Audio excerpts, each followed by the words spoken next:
Welcome in, folks. It is another Wednesday, which means it is time for What's Bruin. Gayle is not on a giant boat again, so we have the ability to do another show here. And, Bruins offseason is well underway. Rumors are flying, names are all over the place. And, of course, other teams are making headlines, actually doing things. So we'll talk about how that affects the Bruins. But, Gayle, how are you tonight? You excited for the show? Absolutely. Always excited. Uh, do you have a spot where you want to start? As we were talking about beforehand, a lot of stuff going on around the league. So, is there anywhere that you in particular want to start? Yeah, let's start with McAvoy. Let's start with the 6-game suspension. Sure. Why don't you start us off and let us know kind of where your mind is at? I mean, as a Bruins fan, I'm happy it's only 6 games, but I think the Department of Player Safety is a joke. Because he used a stick as a weapon.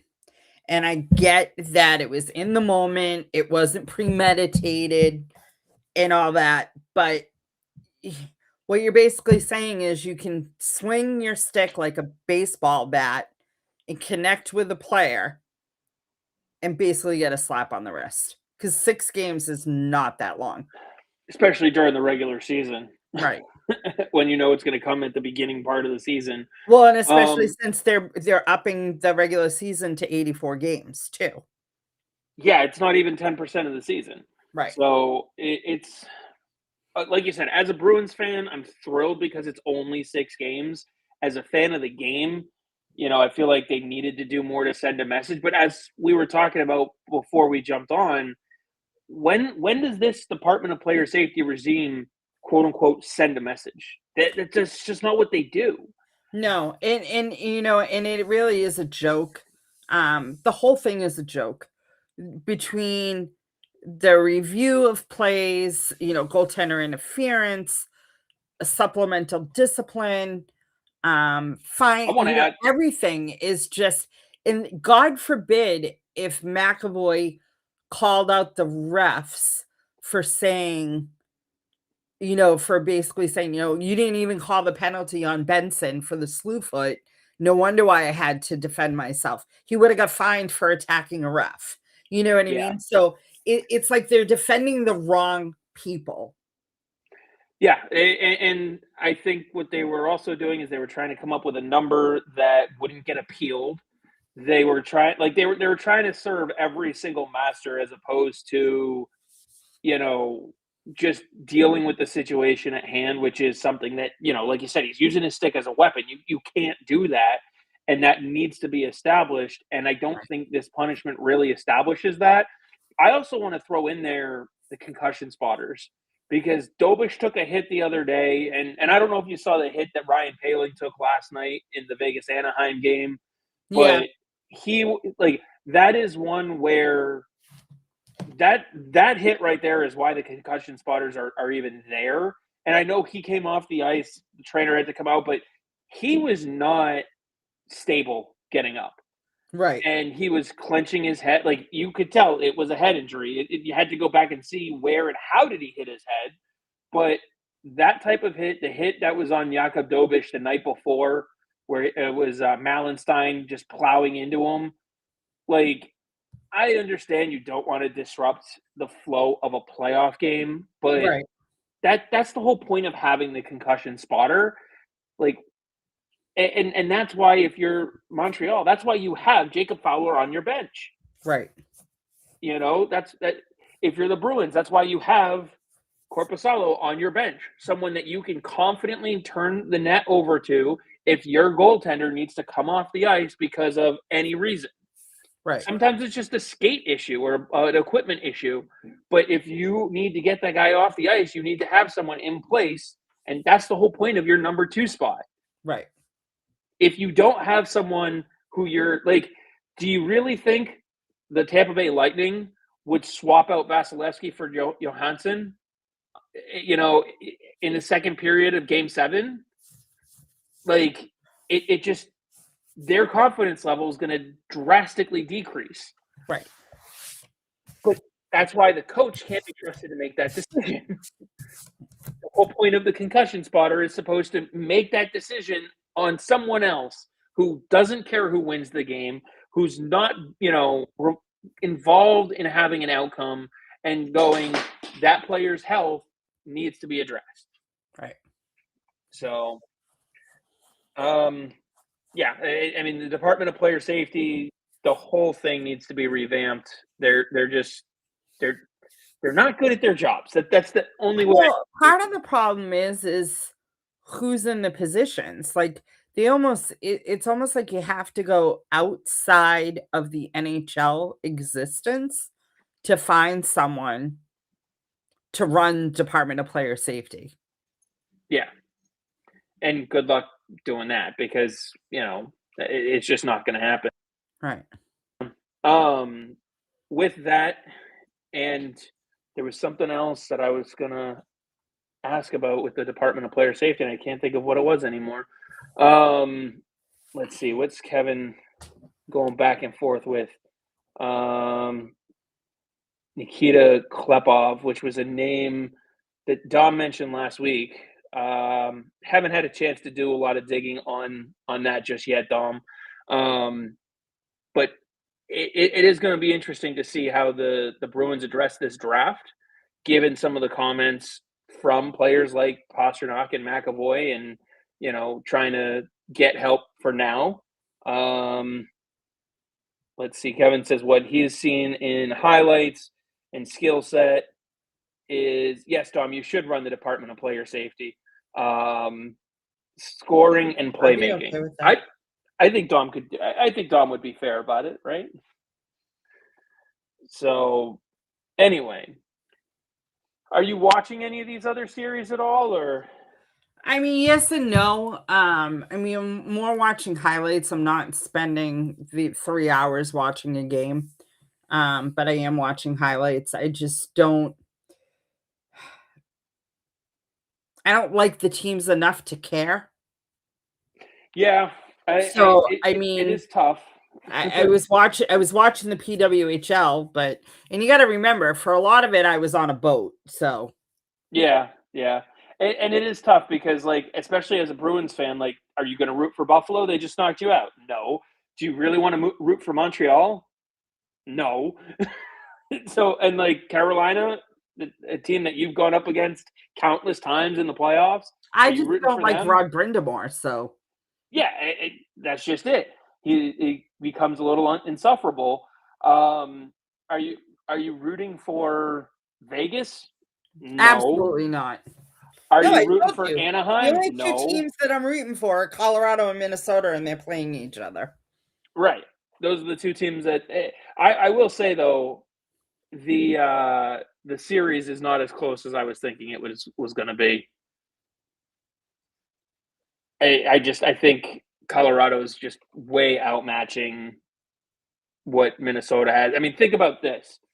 Minnesota and Dallas went to 6 games, and all of those injuries came out about Dallas. I don't know if you saw that really long list. We thought our injuries were bad. You're not allowed to talk about injuries after a team's been eliminated.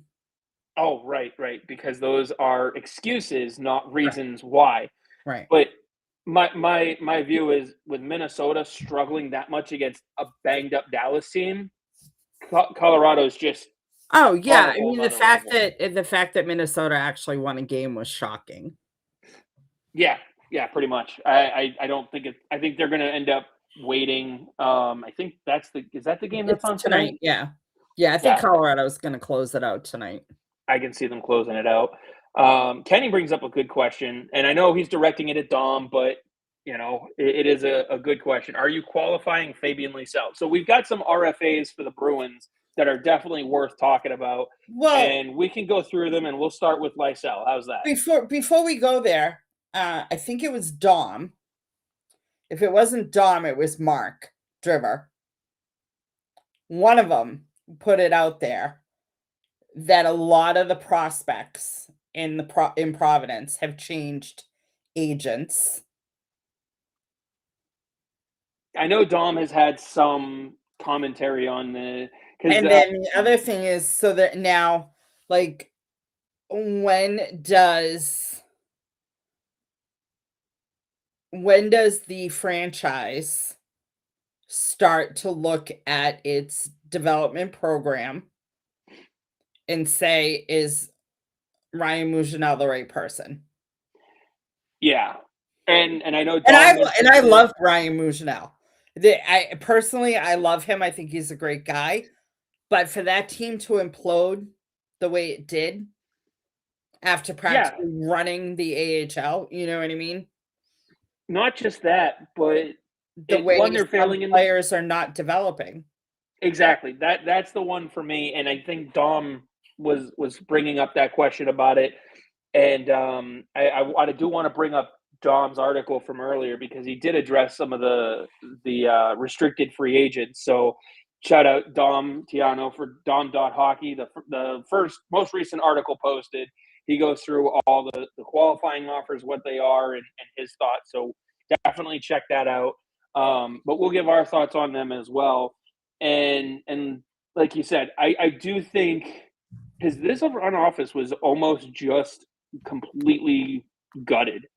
Evan Gold and Lang Bruner were in the running for the Vancouver job and didn't get it last minute. But I do think that the fact that those guys were going to get poached potentially may cause the Bruins, Neely and Sweeney to really look at their development and say where do we need to be better.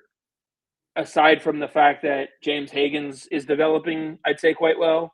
Um, if you really look at it, a lot of their best development is happening in the NCAA. It's not happening in Providence.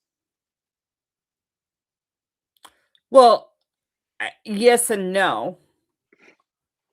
Yes and no, because I don't think Patra is not developing. I don't think he's not developing. I I just think don't that know the if his Bruins don't know. trajectory. I don't think that the Bruins know what to do with him. Yeah, I think their goal with with Matthew Poitras was to keep him at center, and then last year they had James Hagens essentially fall in their lap. And who would you rather have in your top six center role, James Hagens or Matthew Poitras? And you put so much time into developing him as a center. Do you really want to kick him over to wing, which is still not his natural position? The guy's a playmaker, you know.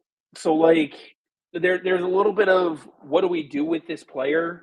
And I mean, I've seen people throwing Matthew Poitras on the third line. I've even seen him on the fourth line for next year for some projections, and I think some of it is like you said, people just really want to hang on to this guy, but don't know where to put him.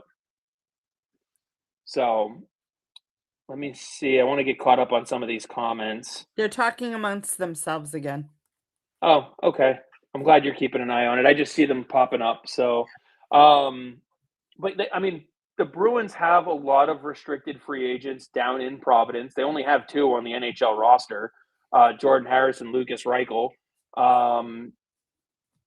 So the question becomes, what do they do with them? And Kevin had a comment in there, or maybe it was Kenny. Providence needs players too. So we see this every year when Patrick Brown's re-signed to a nice little 1-year deal where people freak out because Patrick Brown's getting another contract.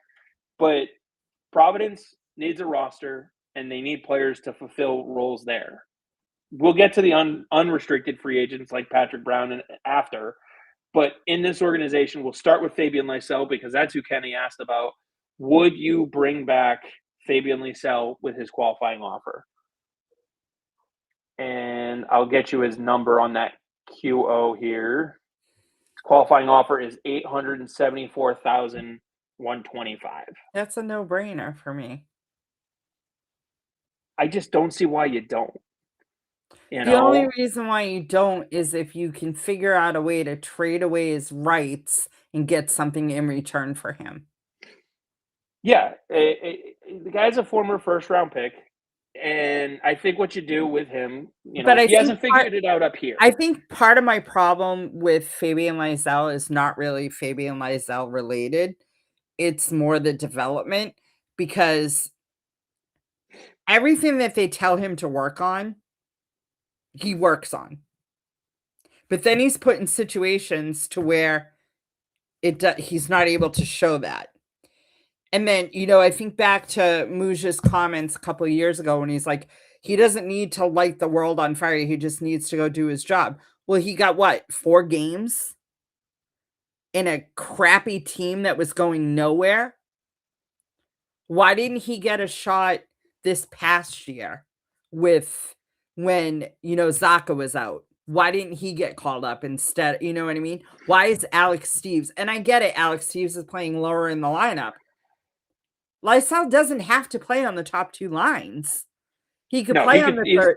He could play on the third line. You know what I mean? Like, he could at this level, he could play at the third line to earn it and then move up the same way Fraser Minton did. The same way Husadinov did. They didn't start off on the top 2 lines. They started off on the third and fourth line, and they got the minutes, and they showed that they could do it. But they're not giving Lysell the chance. I don't know. Does someone hate him? Does someone not want to see him get his proper shot? I thought for sure when Bruce Cassidy and Jim Montgomery were gone that he was finally going to get a shot under Marco Sturm. And I just don't know why. I don't know what else he needs to do to get his shot on the opening night roster.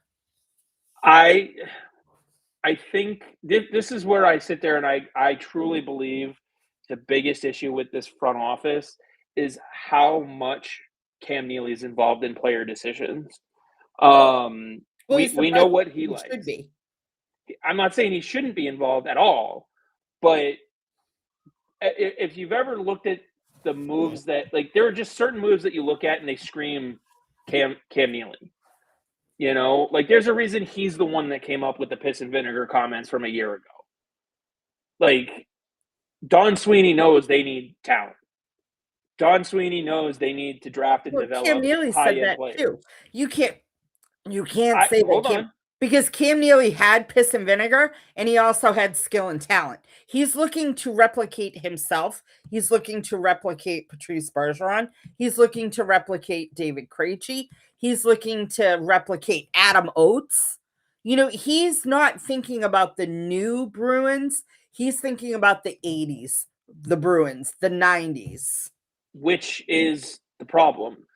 Don Sweeney is looking at, like you said, Cam Neely's trying to replicate other players. So Don Sweeney is no, he's looking at players and saying, what can they do and how can they fit our system? No, Sweeney is absolutely going, because he's like, he was like, who do you call Bergeron light?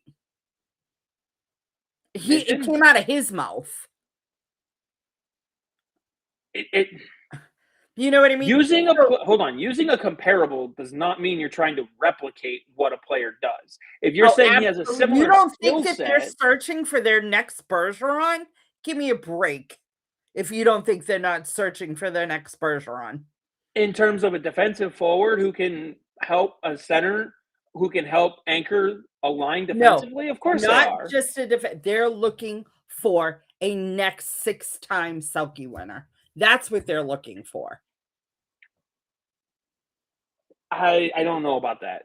I don't think I think what Sweeney's looking at is we needed someone who can play down the middle, who's going to be defensively responsible, who we can pair with the similar type of players. Because if that was the case, why weren't we seeing more of Fraser Minton with Hustadinov and Pastrnak? No, because if you had it with Charlie Coyle, you had a defensive-minded center who could pass the puck, and he played very well with Marchand. And for some reason, Montgomery went, I'm not sure I like them together anymore. And now Montgomery's not even here. And Coyle just got a nice 6-year contract. Right. 36 No, but mil. you get what I'm saying. Like, I get that. Like, and fans want another Bergeron too. It's not just the Bruins. The fans are expecting, if they're not Bergeron, if they're not Krejci, then they're not a number 1 center. Guess what? Right. It's never going to be replicated. Just like you're never going to find another Ray Bork. You're never going to find another Bobby Orr for all intents and purposes. You're never going to find those players. Those are elite players that cannot be replicated.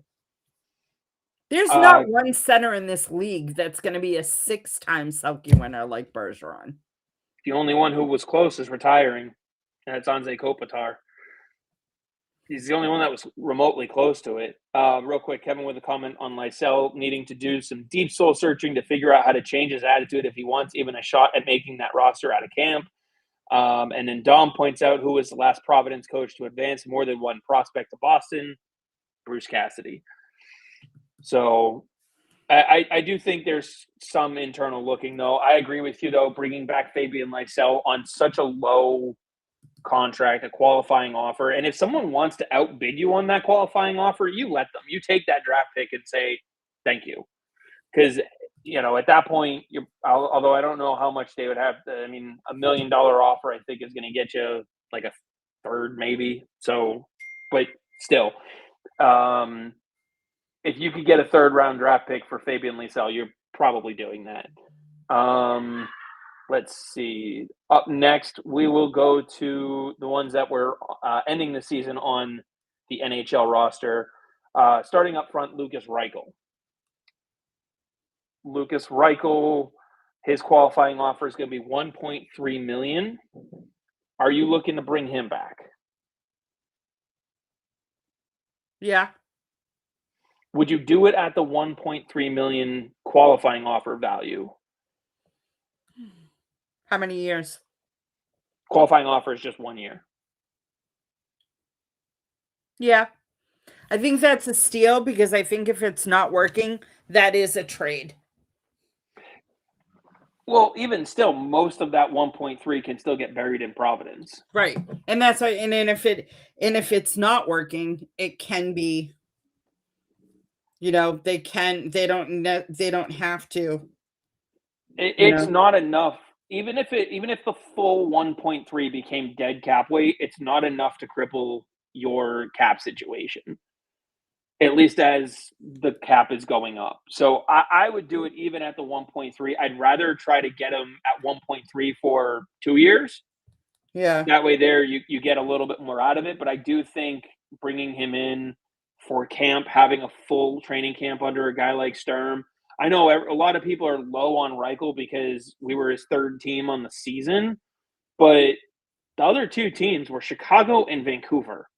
Like, you're not exactly talking about quality teams right now. And, as much as Connor Bedard is doing well in the league, he's still learning and adapting to the NHL. So saying a guy on his wing should have been better when they're both under 25 years old, being thrown into the Chicago Blackhawks organization and just saying good luck.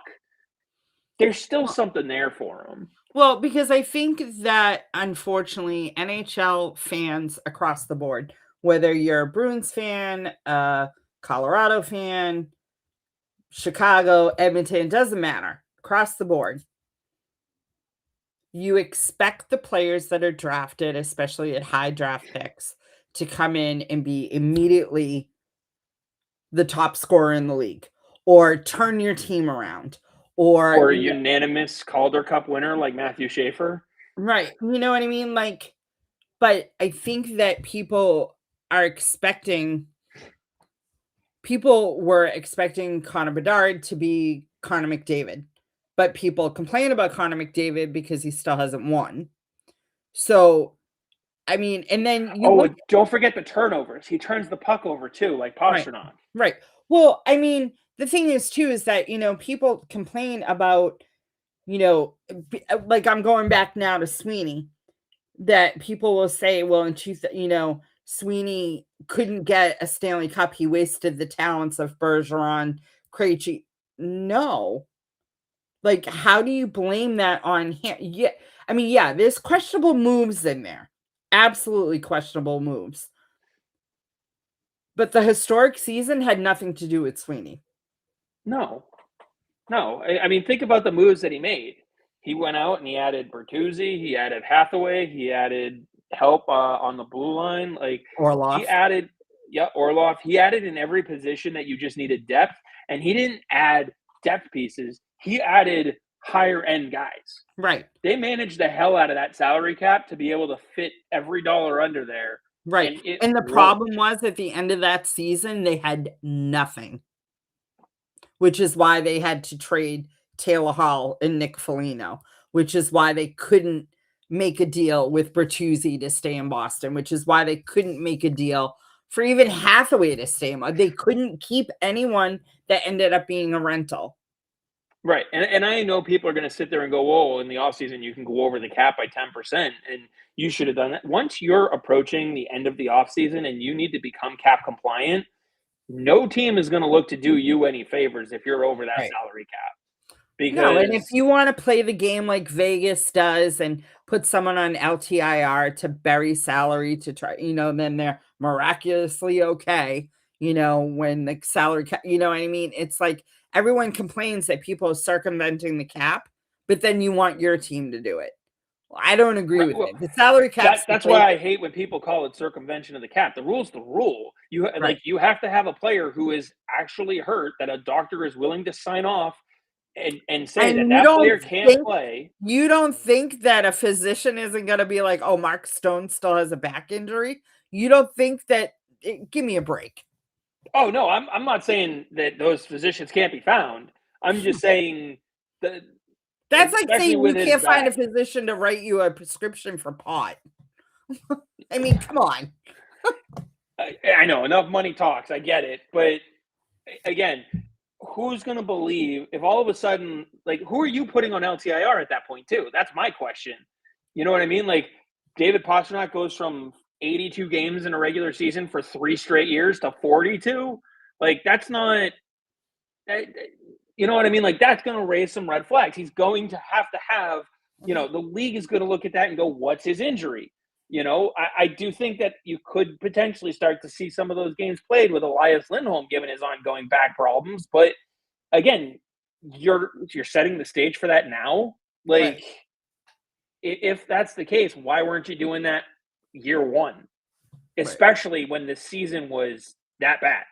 Like, anyway, I agree though. Bringing Lucas Reichel back would be a good decision, and most of it could be buried.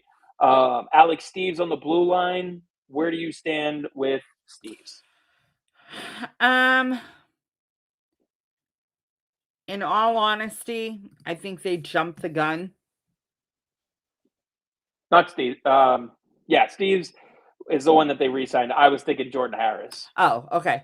Because we're doing the RFAs. Sorry. What's his qualifying?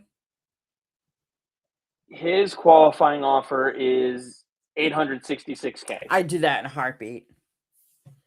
Because he was playing well before he got injured.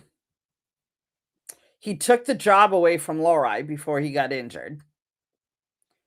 And if you do move on, if the Bruins do move on from Andrew Peeke, he's a good depth player to have. Especially like who are they going to have on the blue line? Right now, their blue line is set pretty set. McAvoy, Lindholm, Zadorov, obviously, Lori, Yoki Haru, and Aspero, as it's currently constituted. Okay. But Jordan Harris would fit a 7th. I was going to say that's only 6. You have to have depth. Exactly. You have to have depth. The only concern that I have there is you only have Yoki Haru and McAvoy as right shot. Now, can you address it in other ways? Sure. But that's where I worry about Jordan Harris, because I agree. I think I do think they jumped the gun a little bit with the Alex Steves contract, because having that one on the books might come back to bite them. Just having that roster spot taken could come back to bite them. Right. Let's see. Then we've got guys like Patra, who I think we're both going to agree that for his qualifying offer, he's someone that you keep. You maybe try to trade him, but his qualifying offer is $813K. Let's see. Riley Duran has a qualifying offer.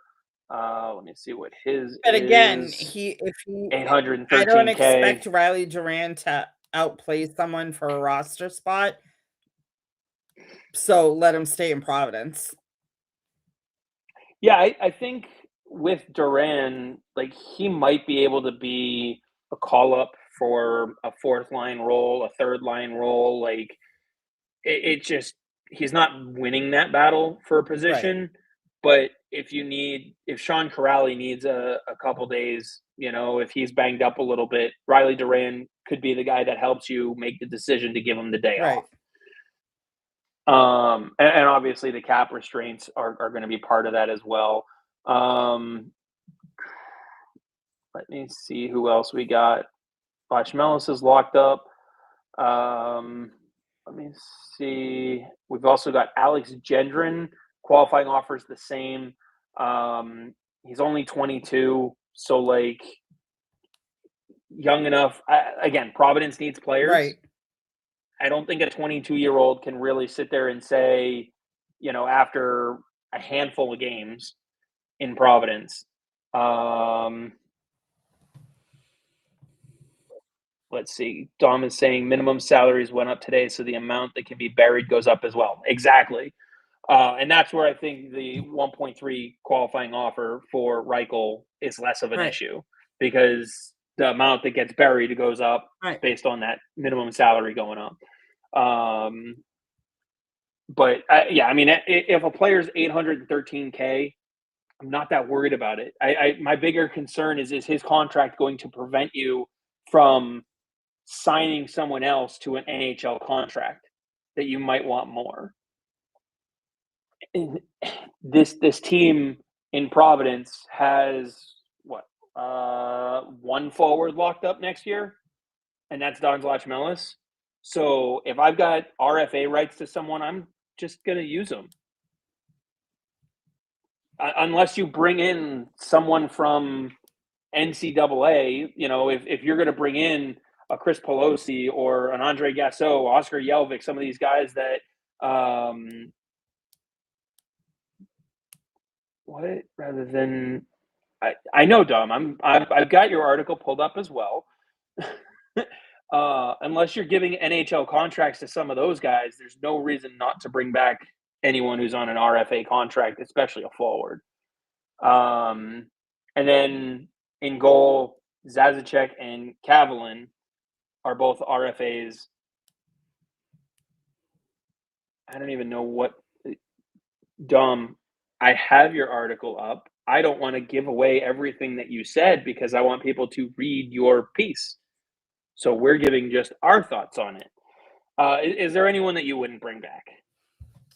No.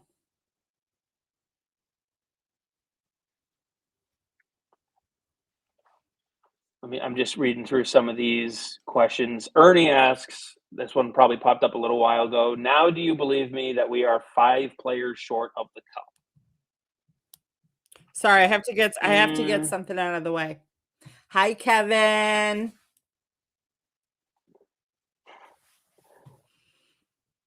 What, was he upset that? Oh, I see that one. So, do you believe with Ernie's statement that we're 5 players short of a cup? I wouldn't go 5. I think they're a defenseman, a scoring forward, and another forward. I think they're 2 forwards and a defenseman short. And it really, in my opinion, just depends on what forward you add. Well, I'm thinking that you need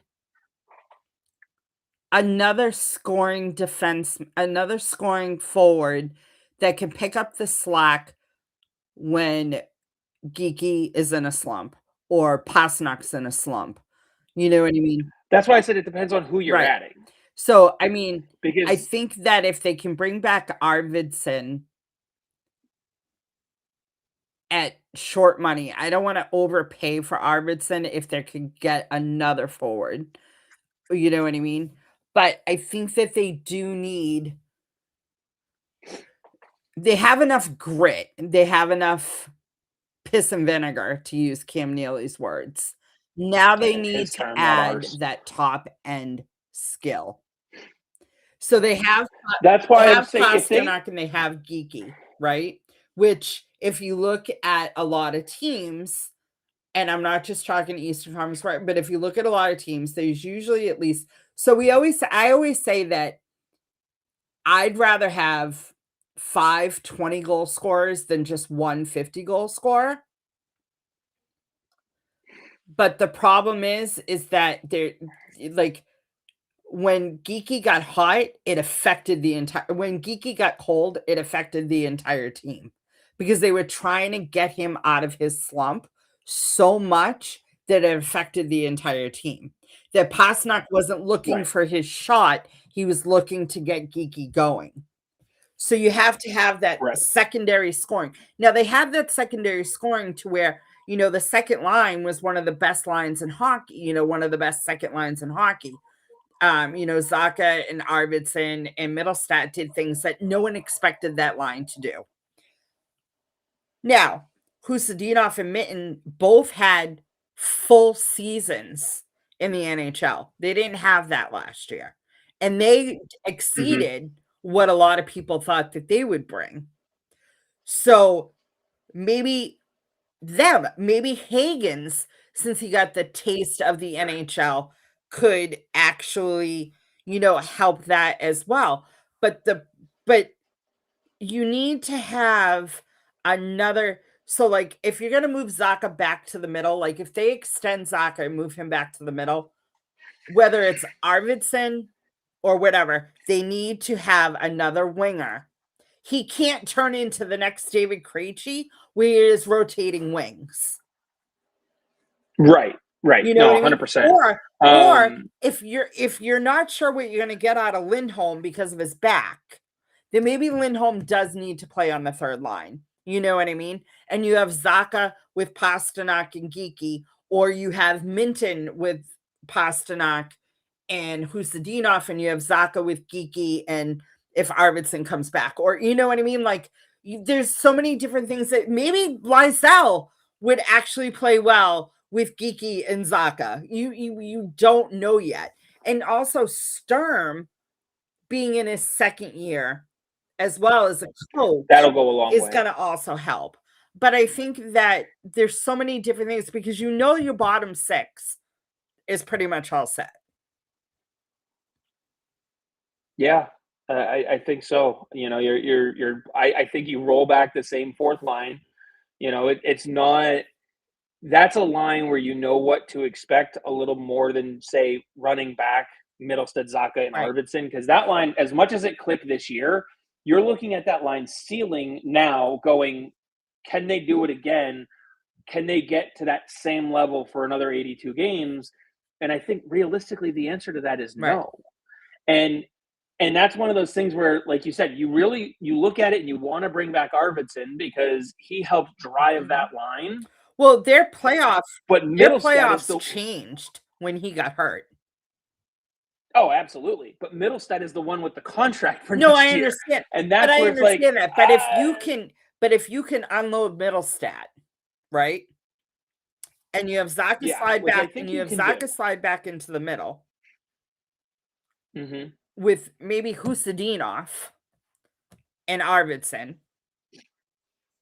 See, my thought on that second line is if you could do Zaka, Hagens, and Arvidsson, that's probably your best way of one helping Hagens in the middle. He's got good shooters on both his sides. Zaka is that veteran presence for faceoffs. I believe they're opposite-handed, so that helps as well. But then And Arvidsson is the Are you shooter. putting Minton with Pasternak and Geeky, or are you putting Minton, Yep. or are you moving Geeky to the third line with Lindholm? Because No. they play well together. Lindholm and Geeky play very well together. Because it used to be Geeky and Pasternak were your pairs, but down the stretch, Lindholm and Geeky were playing very well together, and Pastrnak was playing extremely well with Minton. I think you could get away with Hustadinov, Minton, and Pastrnak, and then your third line pair could be Geeky and Lindholm. Geeky can also swap out for Hustadinov. Like, you can Oh, move yeah. those two around if you need to shake Because some it stuff also up, and helps, then it becomes who's your third line left wing but at the that also point. thing that helps with too is the power play, because you then will have, because if say Geeky's out with Lindholm, Geeky, and whoever's on their wing, right? And they draw a penalty. I'm glad Kevin agrees with me on that line. So, but now, Finally so something. now, but say they draw the penalty. Yep. That's not your full first unit. You know what I mean? So you have a better Yeah. chance of working your units in a way if you don't have Pastrnak, Lindholm, and Geeky all on the same line. Because you're basically running out of line with an extra forward. And that's one thing I Right. hated. It's like, put a true power play unit on the ice. And they haven't done that since the Mark Savard days. Speaking Now, of Mark my other Savard, question then. sorry. Sorry. Nope, Nope, go I ahead. was gonna segue, but we're still talking Bruins, so never mind. Well, I was going to say at that point, your third line left wing is the spot that's open, and that's where someone like Lucas Reichel could win a job opportunity. Although I think his speed could be something that might even help your first line. What about You know, Lysell? Lysell would be on the right side. He doesn't play the left side. Okay.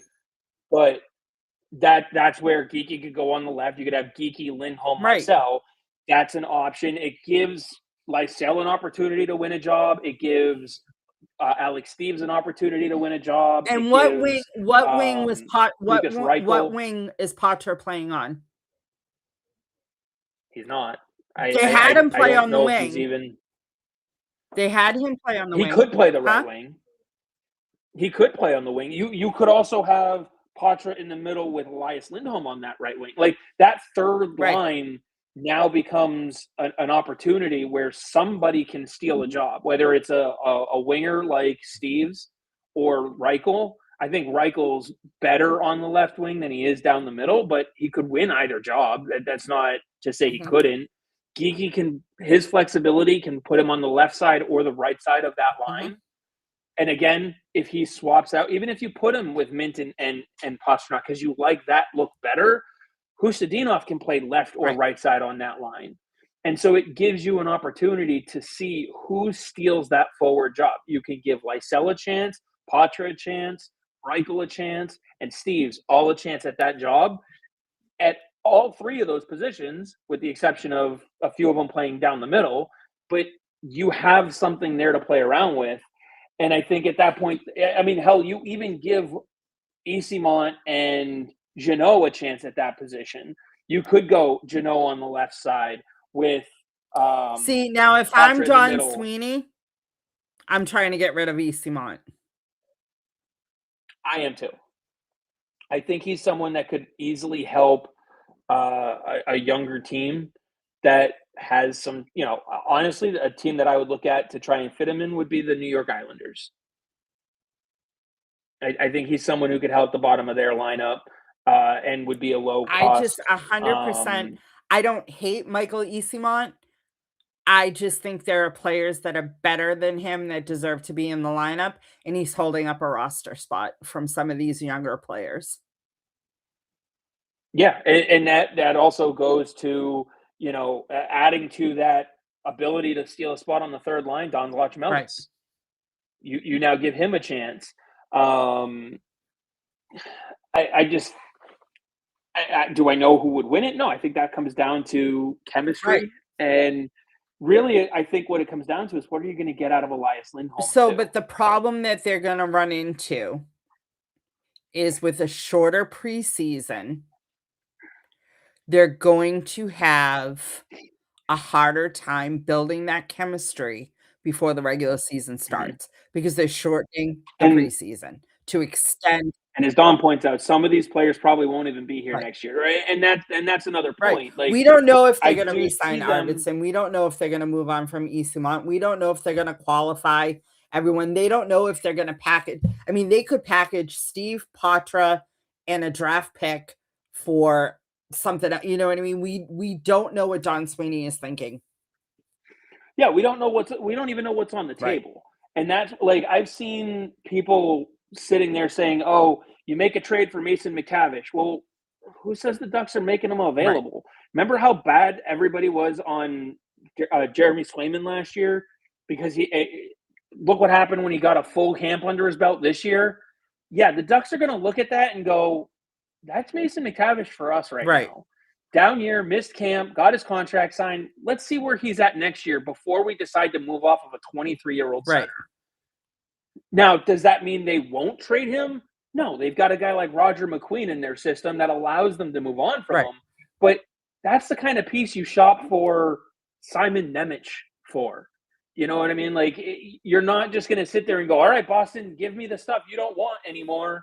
Like, that's not how Pat Verbeek is going to do it if he is going to move on from McTavish. So if I'm looking at the team that ended the playoffs, the players that the Bruins roster. The Bruins roster. If I'm looking at the Bruins roster that ended the playoffs, again, I don't care if they move on from Eastamont. I don't care if they move on from Alex Steves. I'm not 100% like, oh, Lucas Reichel has to be on this roster. If I don't care if they move on from Casey Middlestat. I like Casey Middlestat. He's a solid player. But do I think that either Higgins or Minton can steal his job? Absolutely. So they don't need him. You know what I mean? And if right, and if they really believe that Higgins and Minton could be their 1A and 2C, you know, their 1C and 2C, then give them the opportunity. Instead, like, go through a real retool. I think Bruins fans would be more happy to see those players getting their shot and seeing what they actually have than going another year with Higgins down in Providence, or you know what I mean? Like, at some point they have to say, we need these young players to come up and show us what they got. And Dom says you think like Lashamelis can make the roster next year after not playing for 10 months? Come on. And that's coming from a guy who's been pumping his tires before anyone knew who he was. If there's one thing I've learned from you, Dom, don't count the kids out. The work ethic. Now, obviously, it's a little different in the Bruins organization because they need the opportunity. Is he done, or is he going to play in Worlds? Oh, he's not playing right now. He had the surgery and he's. I wasn't sure when he was going to be back. Yeah, I don't think he makes this roster out of camp because. Not necessarily because of anything he specifically does. Do I think he'll have some rust? Do I think he'll have to get back up to speed? Absolutely. Do I think he's still going to have enough to outplay some of the guys that are currently on this roster, like an Alex Steves or a Michael Eastamont? Yeah, I think he could outdo some of those guys for a roster spot.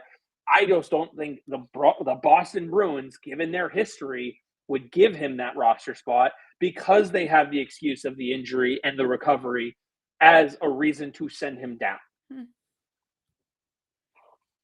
That's where I don't think he's on the roster. I wouldn't have a problem with him come in starting. Undeniably better. I wouldn't have a problem with him starting in Providence and getting back up to speed, and then him being a call-up if someone's injured.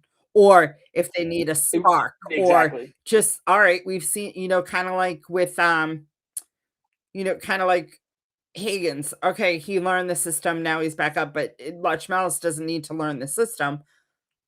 If they don't change anything in Providence, you know what I mean? Yeah, right. And that's where even if Lashamelis does move up, like, is that because of Ryan Mougenel, or is it despite right? And that's the same question for Matthew Patra. So It's the same thing for Lysell. Yeah. You know, Yeah. I mean, they have at some. what point do these players say enough is enough and they make it so that because if you remember Matthew Potter, his first year, he made it so the Bruins couldn't send him back, right? At Right. what Their point decision was juniors or to at keep what point do they show that despite the Bruins trying to keep them down? And I'm not saying the Bruins are trying to keep them down, but you get what I'm saying. Yeah, there's a difference between you need to earn a spot, we're not going to gift it to you, and what it feels like the Boston Bruins are doing. And that's why I feel like they jumped the gun on Steve's. Well, and that's the thing. Like, so in years past, you could say these younger players were not pushing Brad Marchand, David Krejci, even Jake DeBrusk. You know, they weren't pushing those players out of the lineup. They have the opportunity this fall.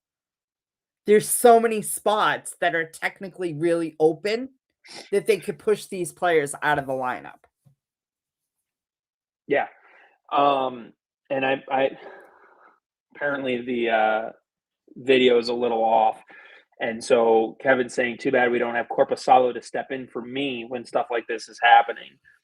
There was another comment, I think it was Dom made about Corpusalo getting traded. I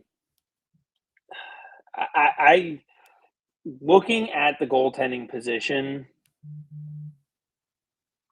that Dom, I'm trying to get back to that question. I'm trying to find it. So let's see. I'll just say throw it back in the chat. And I'll pull it up this time because it's too far back for me to find.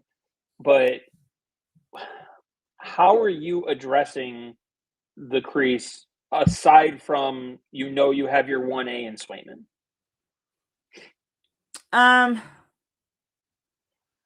What does Corpy have left? Next year and the year after at $3 million, and his contract has a 10-team no trade list.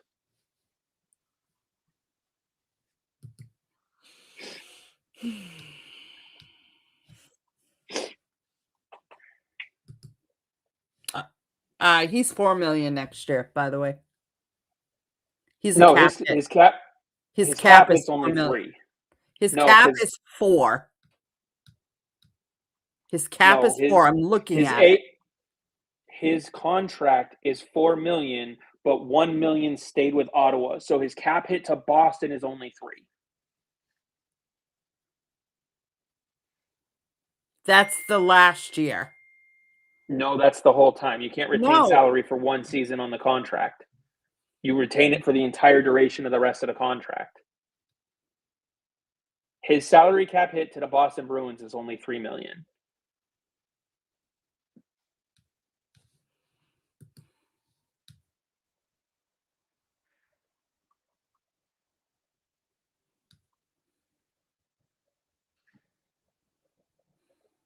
His total salary, cash-wise, he will earn $4.5 million.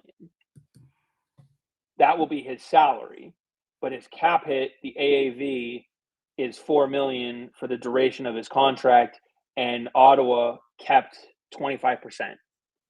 So a $3 million cap hit for Boston. Okay. Now, that being said, I know Michael asked, what does it cost the Bruins to move on from him? Oh, yes, thanks, Dom. As much as it pains Dom to say, he may be actually making $4 million actual money, which is 4.5, Kevin, not 4. I do think that's going to be the part that makes some teams hesitate because of his actual salary of 4.5. He would be easier to move in the 26-27 season when that actual dollar amount is only $3.5 million, or the last year of his contract when it's only $3 million in actual cash. That being said, as Dom says, I wouldn't be surprised to hear teams inquire about him. However, I think what he proved last year is, one, he's good enough to be your number 2. And 2, what we've learned from the Bruins is they want the guarantee behind Swayman of someone who's NHL ready. And as much as it pains us to see, Korpisalo is that. DiPietro is still a wild card. It's going to be DiPietro or Korpisalo. One of them has to get moved because DiPietro will not make it through waivers next year unless you time it perfectly. However, he would probably fetch you more on draft day. Probably get you the better draft pick. Despite everyone saying the Bruins aren't great at development when it comes to goaltenders, they are tops. So, well, yeah. I mean, when you look at who's in charge of their goaltending, I mean, that's not a problem between a Cessna and what's his name? Is it Dunham? Mike Dunham, yeah. Yeah. I feel like some of the depth they've brought in, I do agree with Dom on his article that Zazacek should get another opportunity next year in Providence.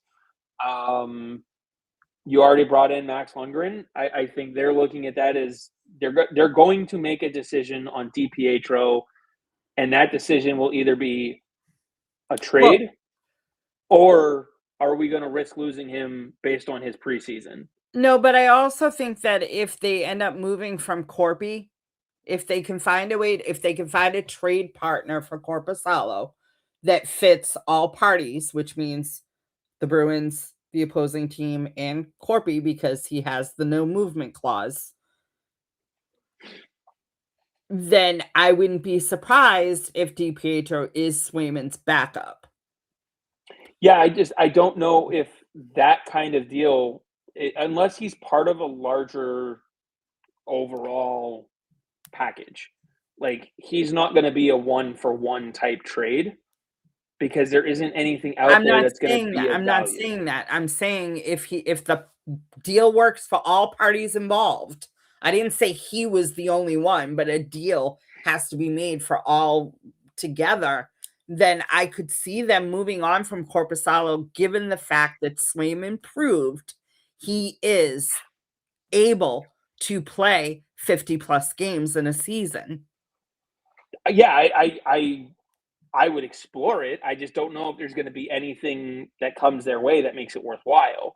I think more is going to come their way that's worthwhile in moving on from DiPietro because of his age, because of his lower cap hit. The teams that are look at the teams that need to bring in goaltending. They need someone who's cheap. Like if you're Edmonton, but again, we're not talking like it doesn't mean that one team is gonna. It could be a three-way trade. It could be a four. You know what I mean? So there's so many different scenarios, and you always have these blinders when it comes to that. What blind like? How many 4-team trades do we see? I didn't say 4. I said 3. How many 3-team trades do we see? We've seen the only quite time a few, we've especially seen them, in the past few years. But we saw them with salary retention, and that's now gone. The whole point of getting a third team involved was to pay for salary retention. When they got rid of when they added the whatever it is, the 100 and whatever day rule for retaining salary, they killed the 3-team trade. They absolutely gutted it. I disagree with you because I think that we've seen before that. Are they impossible? No. No, because we've seen it happen to where it wasn't just salary, but it was, I want this player, but you don't have, I can't give you what you need. So I'm going to do this with this team so that they can give you what you need so I can get that person. I know it's not gone, Dom. All I'm saying is the market for it. GMs these days just aren't that creative. They're not using it anymore. They're not thinking that far ahead when it comes to the salary. They just name a GM that's that creative. Right now, the only ones are Florida, Colorado, Vegas. They're the only ones that do those types of things. Maybe you could see someone like Eric Tulsky do it in Carolina. Don Sweeney ain't that guy. Why? Don Sweeney retained part of Brandon Carlo's salary. Yeah, it was one for one team to one team. It wasn't a three-way deal. But And so you can't say that no one does it and then say, when I give you an example, you go, oh, but that wasn't. no, I'm saying the reason why you got a third team involved, the reason why the Minnesota Wild were involved in your Dmitry Orlov trade is because they were retaining salary in favor of a draft pick. That move can't be done today unless it's 100 and whatever days after Orlov spends in Minnesota. Yes, Don Sweeney was creative for those moves. Other GMs were not nearly as creative for those moves. I 100% agree with that. However, we're not going to see that anymore because the GMs aren't thinking. Do you remember last year when the deadline for the three-way trade, it was like December 20th or something, because any deal done by that point could have salary retention by the trade deadline. How many of those did we see? 0.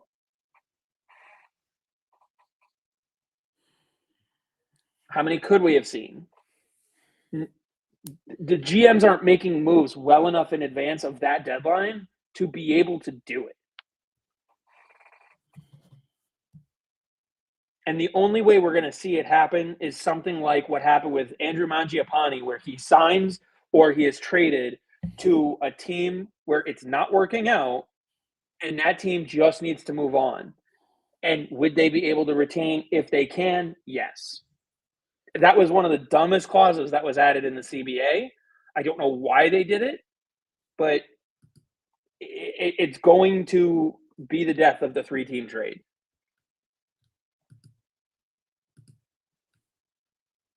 This isn't anything to do with Korpisalo, Dom. You can absolutely retain more money on Jonas Korpisalo. You're going to have to if a team's going to trade for him. Oh my God. What? I need a brick wall to bash my head up against it. What? Tell me. I need a brick wall to bang my head up against it, because we're going around in circles. And I can't. Just move on. Because all right, we're going to continue to argue, because I 100% disagree with you and you 100% disagree with me. And I really don't want to spend the rest of our time arguing about whether or not Korpisalo can be moved or not. Oh, I agree. He can be. I'm just saying I don't think he will be. That's all. See? We're being told by Michael to change our topic. Yeah, I already asked you. What do you want to go on to? What's the next one? Let's talk about what, Kevin? Don't do what? Bash my head up against the wall? Against the brick wall. Oh. Maybe if I give myself a concussion, I won't care. Fire Leach. I would be fine with Jay Leach being gone, but that's besides the point. Yeah, I wouldn't be surprised either if it were to happen. I mean, think about Marco Sturm's coaching hire this year, Steve Spott. Mm-hmm. I'd say that one worked out pretty well. Mm-hmm. Do you give him the ball to make another coaching hire? I would. I think it also depends on if Spot stays. Yeah. You could see him venture off to be with his buddy in New York, but I don't mind the idea of getting some new, fresher coaching blood in. And I think the real question is are you looking to replace Ryan Mougenel? I don't think that Sweeney, Neely, Jacobs, Evan Gold, I don't think any of them have an issue with Mougenel. I really don't. I don't think they have an issue with him. I think that if that were the case, he'd already be out the door. Yeah, I not I'm agreeing with you on that point. I don't agree with the thought process to keep him. I mean, think about what his performance in Providence has looked like. First round exits and nobody moving up the chain. Right. Why should you keep him? What has he done worth keeping him for? Oh, I agree, and like I said, I like Mougenel as a person. I'm just not sure if he's the right fit anymore. Could he take a spot on the NHL bench? No. You don't think there's any room for, like, if you were to move on from Jay Leach or someone else, do you think he could Well, be if he's not someone? developing the players in Providence, why do you want him on the NHL bench?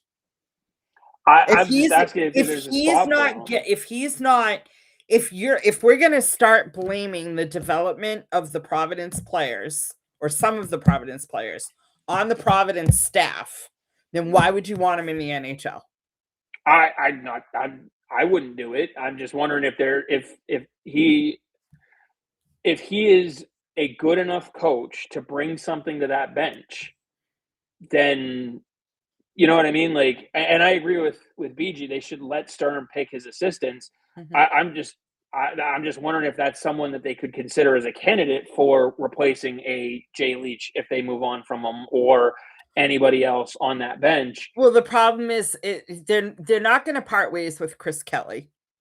I don't see that. No, I agree. And I don't think there's anything wrong with Chris Kelly because I think Chris Kelly works with the forwards on faceoffs and works with them on their PK skill, their defensive skills. So I have no problems with Chris Kelly.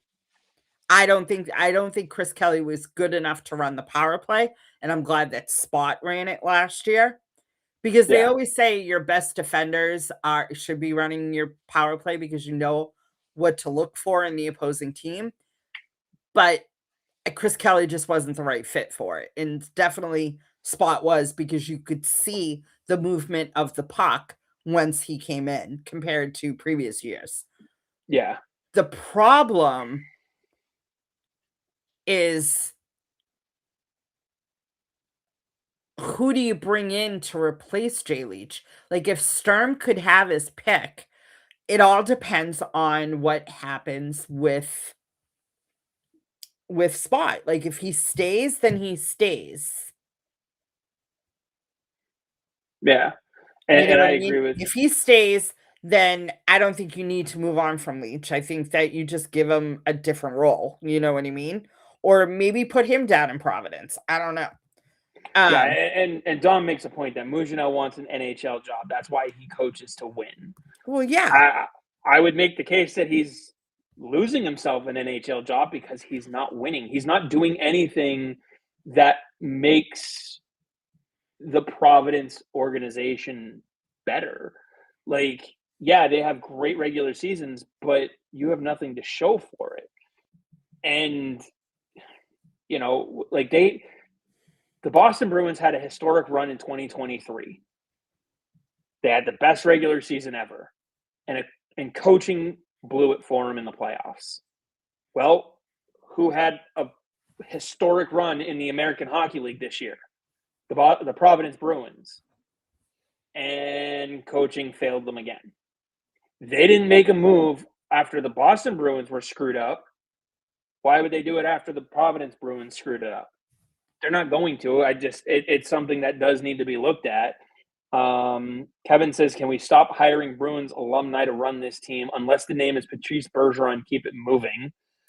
Well, I mean, I hate to say it, but a lot of franchises have some sort of alumni ties in either their front office or their coaching or development. The problem is that the Bruins I mean, if you look at the Bruins in the last, 30 years, not even 30, 20, well, even just 20 years, have only missed the playoffs 3 times. Yeah, So I have no problems with them with Adam McQuaid being, a development coach for the defenseman. But now that Chara's there, Chara's doing more. I'm sure at some point Bergeron is going to be a little bit more involved. He's yeah, at Warrior all the time, working with some of the younger players. So that's not an issue. And I know a lot of the younger defensemen have definitely, and I'm answering Michael's question here. A Yeah, lot how of has the younger McQuaid been? defensemen have said that McQuaid has, like Lori praised McQuaid. Yeah. Yeah, and if you watch some of the players in Providence, the players that he'd be working more with, um, Ty Gallagher is a name that's going very under the radar on the Bruins' right side of the blue line. If they're not careful, some other team is going to swoop in and offer him an NHL contract. He is very versatile. He can play with an offensive defenseman like Frederic Brunet, which he's been doing very successfully. He can also fill in a more defensive role. Michael Callahan's developed in Providence quite well. Mhm. Victor Soderstrom saw huge advancements in his game. He's Mhm. someone that I wonder if they look to bring back because even though he was only given the 1 year contract and now he'll be a Group 6 unrestricted free agent, he's still someone who has that NHL experience. He's only 25 years old, a former first round draft pick, and he is someone that after his year in Providence, yeah, there were some injuries. He was readapting to the North American ice. Mhm. You can look at and go, let's try one more season and see how he does and give him a chance to win a job on that right side. Right. Because he played well when he got his. There's a reason you called him up in December. He played well at that point. You were just juggling so many other things. You couldn't keep him in that lineup, and you weren't going to risk losing him on waivers. So I do think you try to approach him with another year on his contract. Again, Ty Gallagher is someone that this team needs to worry about losing. I do worry, and I'm curious about the thoughts that Dom has on the development of Loke Johansson. He spent a lot of time in Maine this year. They have had a lot of um, bodies in Providence, and so that's hurt. And as Dom says, McQuaid spoke highly of Jackson Edward, yet they gave him no ice time. Loke Johansson, who I was just talking about, and I'd have to go and look and see what Edwards did after he was traded, but I think that's where Ryan Mougenel becomes the problem Right. because again, you look at Jackson Edward, he is no longer here. He will definitely be worth keeping an eye on. Ty Gallagher has been given a top four role in Providence, but no NHL contract. Now, Loke Johansson has that NHL ELC, but you've been having him play in Maine. So, like, that's the type of player where your director of player development in Adam McQuaid, like some of these guys, they have talent and then they hit Providence and they stagnate. They don't get time. And what's the number one thing that a young player needs? It's ice time. Right.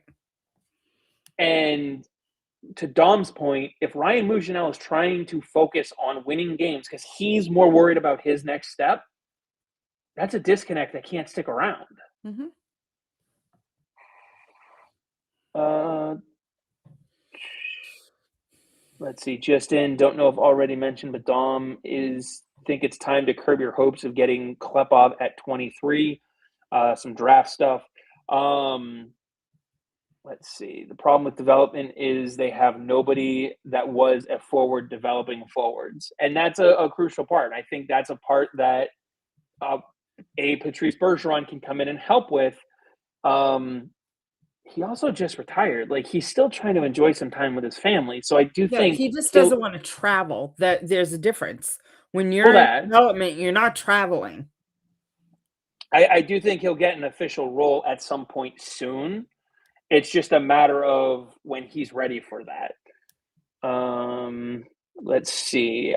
Octolac says, I really wish they would pursue David Quinn for Providence. The one thing that guy knows how to do is develop players. BU had every prospect back in the day and couldn't win, but they're all NHLers.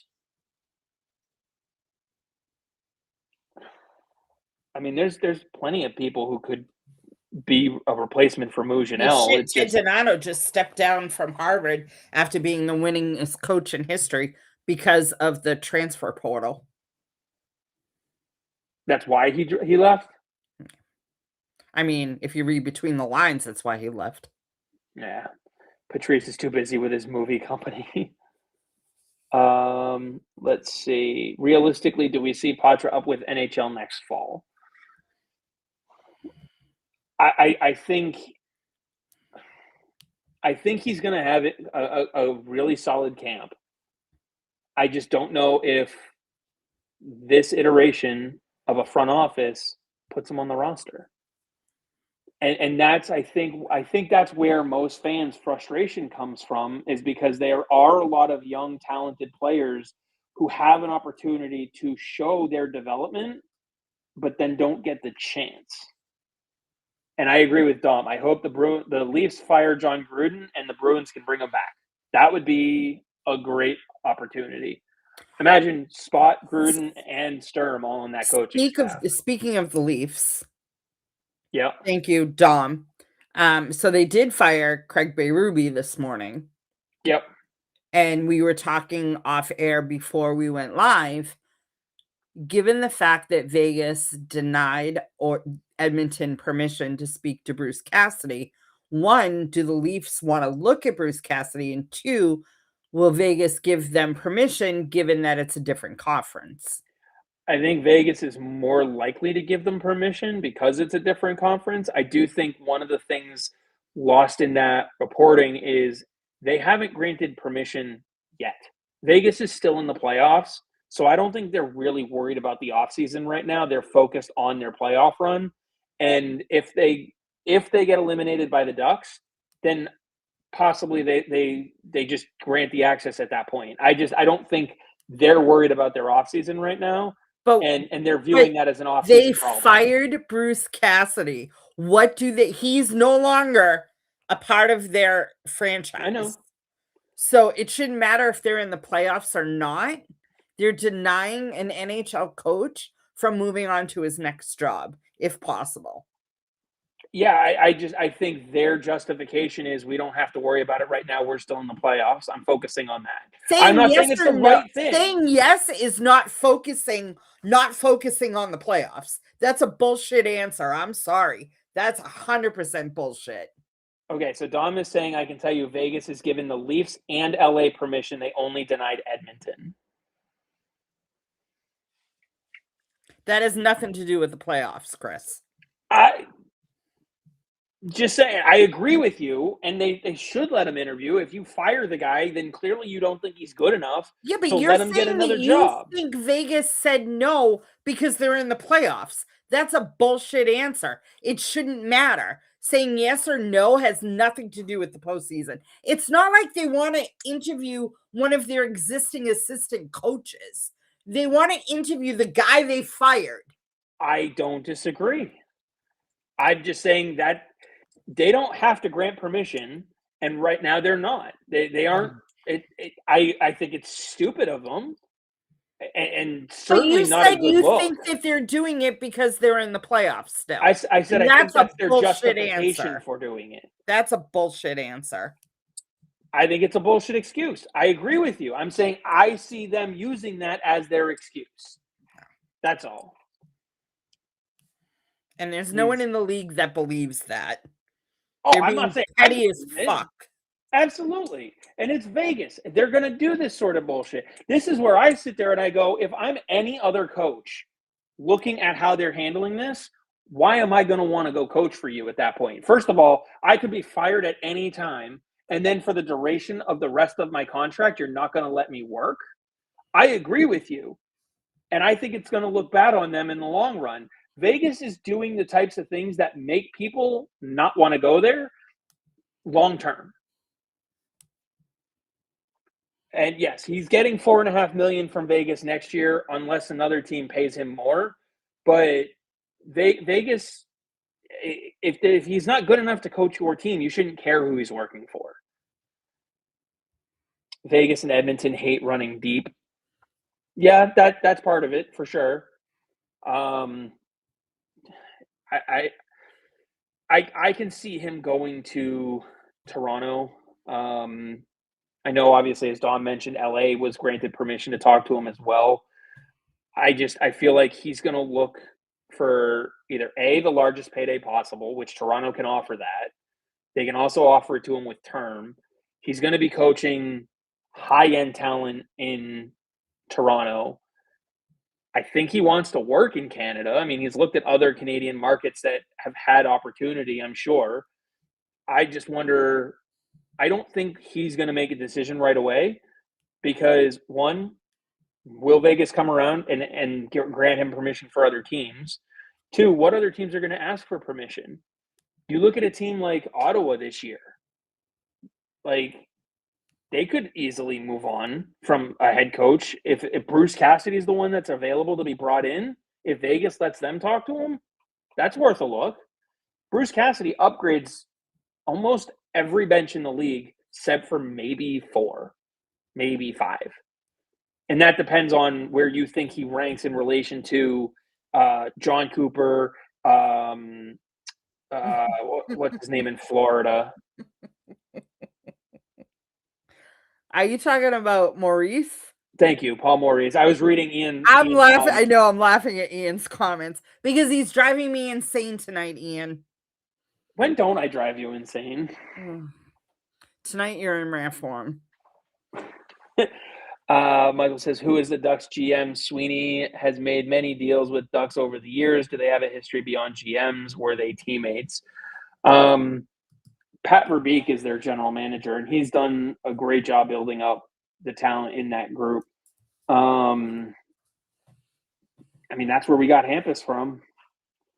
You know, it's going to be interesting to see what they do this offseason because they don't have anybody on their right side of their defense at all.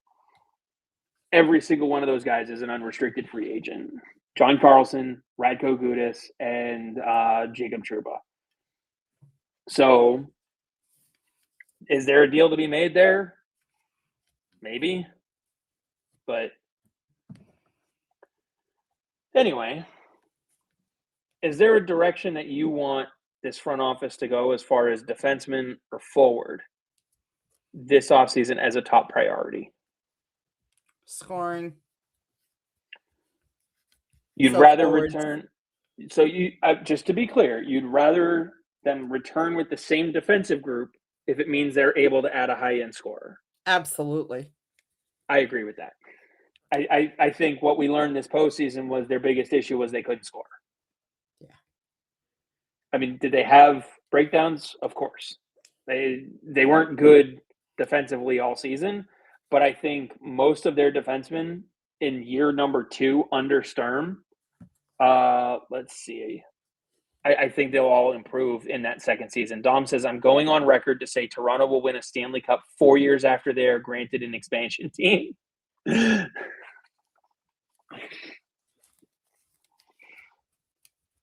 Which, yeah, that'll be a good news story. I mean, I think a lot of the questionable defenders, I mean, some people don't like Zadorov, some people don't like Hampus, some people's person is Lorai or Yoki Haru. Like, they're not as bad as some people make them out to be. They all have flaws. I'm sorry, but anyone that thinks that Nikita Zadorov is not a good defenseman for this team needs to take off their rose-colored glasses and learn the sport of hockey and realize what he's done in a year and a half. Because not the first half of his first year, but the second half of his first year. And last year, he was arguably the second best defenseman on the team behind Charlie McAvoy. And anybody who wants to point to the playoff run, I think they need to realize that he was playing with the injury that he was playing with. Like that, if you go and look at his speed on NHL Edge, like it's good for some stuff. He was about 5 miles an hour slower overall. Mm-hmm. The guy was playing with a bad knee to the tune of his MCL being torn off the bone. Mm-hmm. An entire ligament was not functioning in his knee at all. And he played through it. First of all, anybody who would not take time off from work for that to heal up, who's not a hockey player, that would knock them on their ass. he was still playing to the level of what we hope other defensemen get to. And he wasn't at nearly 100%. No, he wasn't even close So, to 100%. No. so if you can get him back at 100% next year, you're going to see a much better improvement from what you saw in the playoffs. You'll get what he was all season. Now, it's not going to be perfect. He's going to take penalties because of his size. You're going to have to live with some of that. I also think Yeah, but the PK was better this year than it was the year before with the amount of penalties that he took. And a lot of that has to do with the addition of Sean Corrali. Elias Lindholm was playing better on the penalty kill because he wasn't injured at the first, you know what I mean? So, I mean, a lot of things came into play. if Zadorov was an NBA player, he wouldn't play for 3 years. He would have retired. Yeah, and as Ian says, he's also only making $5 million a season. I have no issues with Zadorov. I like Zadorov. I think that he brings a lot to the locker room and the ice. I am a big Zadorov fan. I wasn't sure how I was gonna like him, but I enjoy that signing more than Elias. Yes, I think people enjoy the Jeannot signing more than the Elias signing. See, but I still am on the fence with the Elias signing because when he's healthy, you saw it. Yes. And that's the problem because backs are so tricky. And he's so got to go see now, Mark Stone's back doctor. and that's the problem. If his back is going to be an issue going forward, then they're not going to be able to unload him because everyone's going to know that his contract is not going to be worth it because of his back. And that's unfortunate because it's an injury. It's not like he declined because he's old. He's battling a back injury. Yeah, 100%. I don't think he's impossible to move yet, but you need to move him when his value is high and you can legitimately say his back is okay. Right. And right now we're not at that point. Right. Michael says Lohrei has lots of talent, but he doesn't seem to think the game as quickly as you would hope. Mason Lohrei is certainly someone who has magnetized Bruins fans in one direction or another. I think it's clear if you could have him on your third pair, everybody would love him. At the beginning of the season, I was like, I'm ready to move on from him. When he lost, you know what I mean? He was just, I don't know what the hell happened to him. And then he started playing really well again after Sturm sat him for a while. He started like, okay, now we've seen the Lohrei that earned his spot on this team. And then he plateaued, and then he took a nosedive in the playoffs.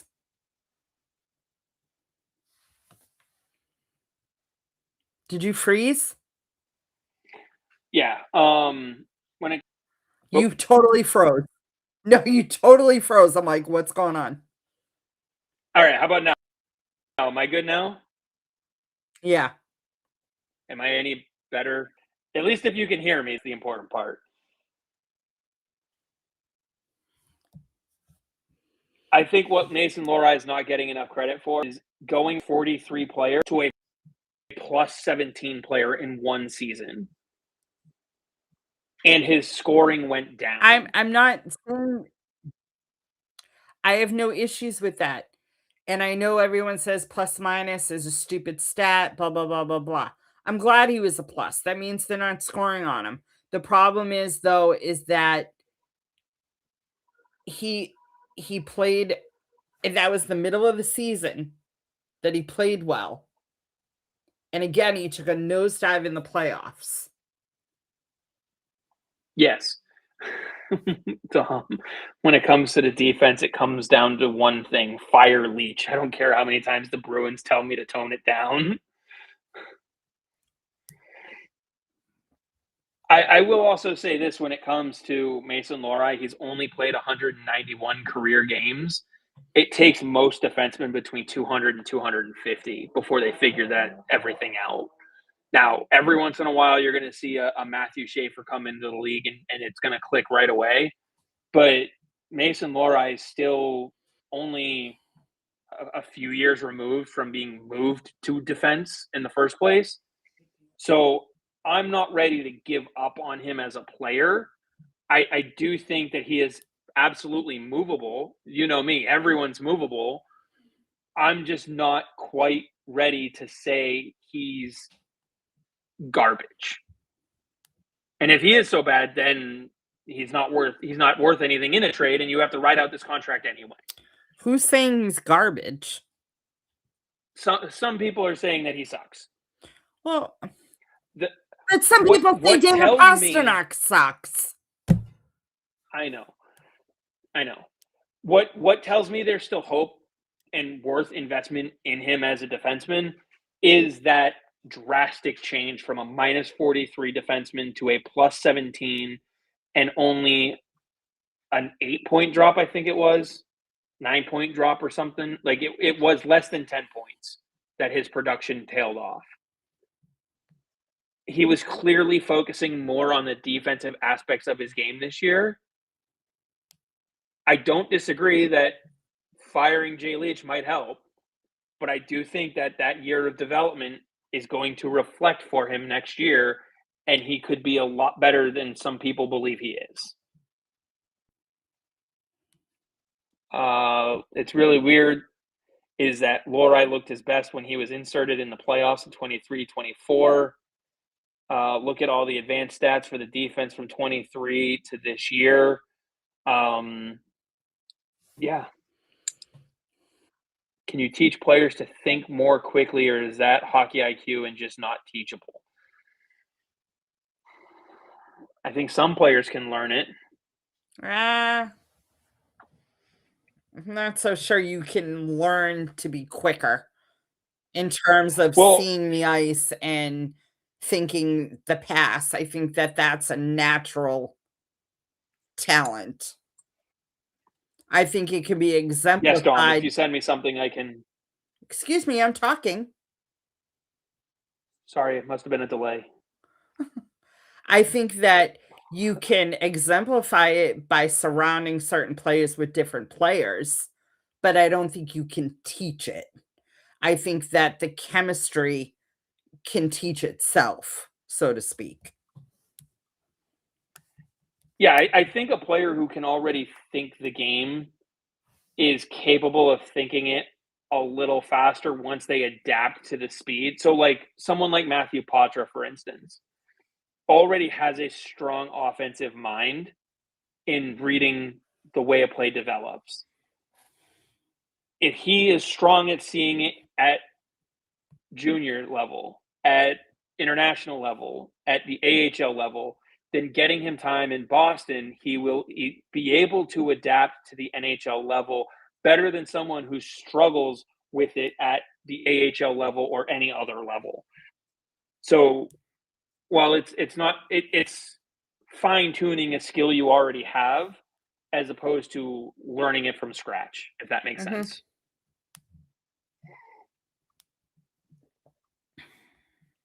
Let me take a second to pull up what Dom just sent me here.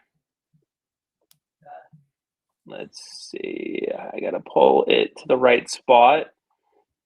I agree, Michael. I think that that's definitely what's exciting with Minton and Husadinov, and even to an extent, Hagens. And we only have a small sample size of Hagens. Oh, yeah. Where did that file save to? There we go. All right, let's get, this is uploading right now. So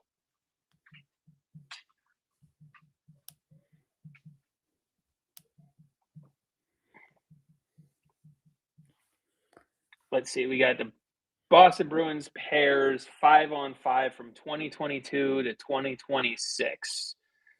Let me get Michael's question off the screen here. Both think, yeah, 100%. I agree with what you guys were just commenting on, Michael's comment there. Let's take a look here. Oop.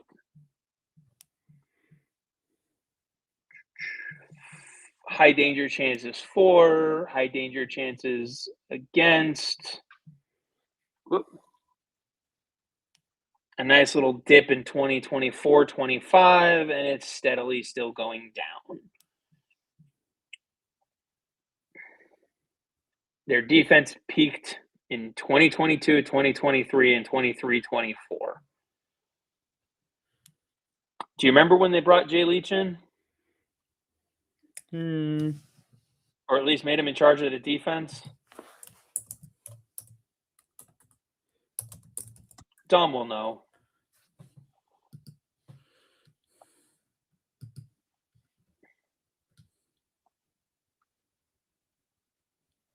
'24. So 2024, we pull that back up. That's when the defense went to crap. So someone had asked what metric it was for Dom wanting to fire Leach. Based on this, all of them.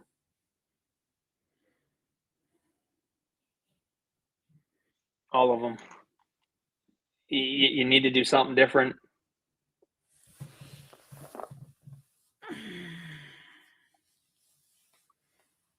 Let me get that off. There's a comment here. Every time Minton hits the ice, I hear a Canadian cry in the distance. It's truly beautiful. Yeah, but it's more importantly, it's not just a Canadian, it's a Leaf. It's a Leaf fan. Yeah, it's a Leafs fan. I believe that is the whining of one Steve Dangle. So I know we talked a little bit about it last week because the draft lottery was fresh. Where do you stand on that? I don't want to say on the trade because now that draft pick is likely 2028. I mean, obviously, still a small chance you get it in 27, but all intents and purposes, you get it in 2028. You get the Florida pick in 2028. Do you think this team was banking on that pick coming this year? No. Because I know a lot of people have been saying that they were banking. Why did you think coming into this season Toronto was going to be that bad? I didn't think so. So did you think that it was going to be? And I mean, you knew it was going to be a first round, but did you think it was going to be where it was? No. I mean, no one thought Toronto was going to suck as much as they did, right? Coming into the season. Yeah. So why would you automatically think that that pick was going to be a great pick? I think the idea being they banked on it because the likelihood of it being 6 or later anywhere else in the first round was so much higher, even coming into the season. And then after the season, despite the crap season that they had, it was overwhelmingly likely that you were going to get it this season. Whether it was 6 or 26, it still would have put you having 2 in the first round this year. If you have your pick and that one in this draft, even if it's 16th overall, you have a shot at moving up. Now, they can still move up. Like, that's not exclusive. Yeah, but I don't think when Sweeney made that move, I don't think he was like, oh, we're guaranteed, blah, blah, blah, blah.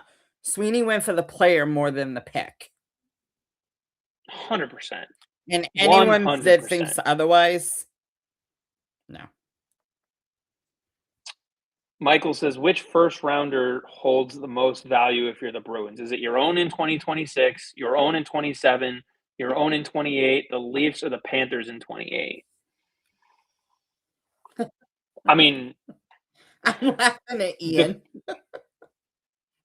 I was hoping Toronto would suck this bad and we all enjoyed it. I mean, yeah, we did all enjoy it, except for them. Well, except for the fact that Mark Savard got fired because that just, no. Yeah, but you know what that means? It means now the Bruins can go hire him because that's what everybody wants. If it weren't for Spot, I would say absolutely, but I wouldn't trade Spot for Savard. And I love Savard, but I would not trade Spot for Savard. Nope. Nope. Nope. Yeah. I I think the best way to answer Michael's question about which one holds the most value, it's the one that the GM can use right now. So your 2026 pick holds more value than any other draft pick you hold because, I mean, think about it from Sweeney's perspective. When does his contract run out? 2027. He might not even be here to make those 3 picks in 2028. I think he will be. It just that, he's put together quality rosters for long enough. I don't think Bruins brass is going to move on from him by then. But realistically, any GM who's got a pick coming in 3 years is going to look at it and say, I might not be here to make that pick. Give me the one I can use right now. Let's put it this way. If the Bruins were to decide to move on from Sweeney, the problem would be someone else would fire their GM on the spot and hire Sweeney. It would be almost like when the Bruins fired Montgomery and then what's his name in St. Louis went, oh, bye-bye, and brought in Montgomery. You know what I mean? Like it was literally within 3 days. Yeah. There's no one out there to replace Sweeney that's better than Sweeney. I do like Dom's idea, Savard to Providence to coach some of the prospects down there. I don't hate that idea. Can you imagine if Mark Savard got his hands on Fabian Lysell? Shit, imagine Matthew Patra. I think he would be a great addition to the system. Now, is that realistically going to happen? Doubtful. Michael says, I imagine in any hypothetical trade, Sweeney tries to top 10, top 5 protect picks. I mean, that's pretty standard these days. If you're dealing a first rounder, depending on what you're getting back, like that's why everyone was surprised that Detroit sent an unprotected pick to St. Louis for Justin Falk. Mm-hmm. Like, because why wouldn't you protect the pick? At least top 5. And if you're St. Louis, yeah, you don't want to, but if you're getting the first round pick, even if it's top 5 protected, you're still going to do that deal. So, I mean, some semblance of protection on a first round pick almost is expected these days. Savard coached a junior team, so that naturally translates to coaching prospects. I mean, he did. I don't know if it would naturally come to him to coach in Providence, but I mean, you're not advancing anybody through your system now. Would Savard be worse? I don't think so.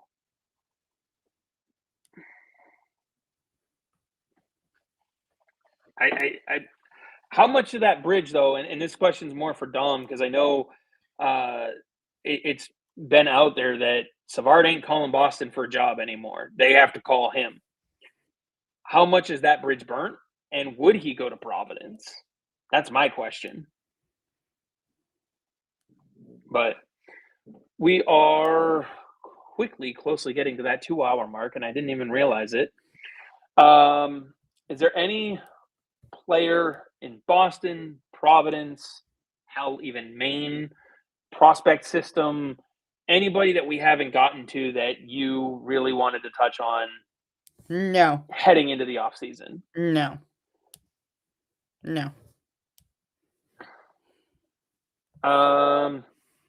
Is there any other topic that we haven't gotten to yet? No. Okay. We'll have to figure out what our off-season schedule is going to look like. Obviously, we're going to have some draft to go over when that gets closer, unless they trade that pick sooner than the draft itself. I mean, I'm thinking we could probably go every other until the draft. Yeah. And then we'll have to coincide with dev camp and, different stuff like that. Free agency, like all those things that happen. And then some time off before preseason.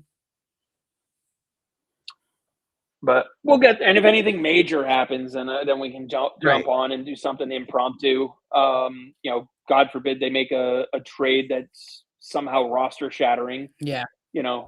Pasternak or McAvoy or anybody who has a no trade clause. Corpusala. Yeah, it could be Corpusala. Well, what do we do if Swayman gets hurt? Oh, then you're screwed. You're screwed anyway, right? I had to say it. I had to beat someone else. Anything? Of course, Kevin. Although I think he headed out. So, with that, is there anything that you want to add to the disappointing loss of the Boston Fleet? No, it's funny. I did see on social media today that the reason why it's an all-Canadian Walter Cup final is because the league is trying to compensate for the Olympics. Yeah, because that's what they care about. It had nothing to do with what was it? Game 3 being decided on a goal that bounced off the boards and off a skate blade. They're not even talking. They're not even talking just the Ottawa, Boston. They're talking Minnesota, Montreal. Oh, I know, but you could, if you're looking to expand, like Montreal, Boston it's right there. Oh.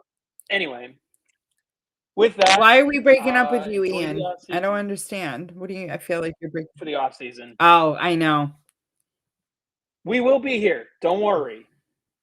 We will be here, and I'm sure. we'll put stuff I'm out sure, Ian. I'll drop a few F-bombs too if Chris pisses me off.